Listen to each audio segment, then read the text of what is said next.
Hello అండి. అందరికీ నమస్తే. మన కోనసీమలో అమలాపురం దగ్గర ముమ్మడివరం మండలం గేదెలంక గ్రామంలో గేదెలంక గ్రామ దేవత అయిన శ్రీ శ్రీ శ్రీ లంకతెల్లమ్మ అమ్మవారికి, లక్ష్మీదుర్గ అమ్మవారికి సారెలు సమర్పించడం జరిగింది. ఆషాఢం సందర్భంగా అమ్మవారికి గాజులతో అలంకరించి సారె తీసుకురావడం జరిగింది. గ్రామ ప్రజలు, ఆడపడుచులు అందరూ తరలివచ్చి అమ్మవారికి సారె సమర్పించారు. చూస్తున్నారు కదా, అమ్మవారు గాజుల అలంకరణలో దేదీప్యమానంగా వెలుగొందుతున్నారు.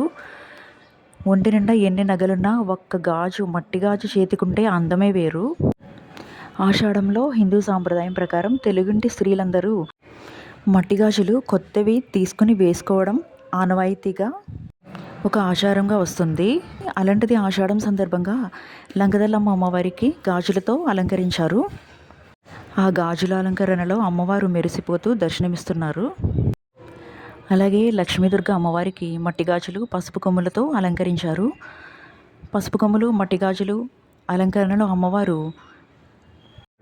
పచ్చని మేనిఛాయతో కుందనపు బొమ్మలాగా కనిపిస్తున్నారు.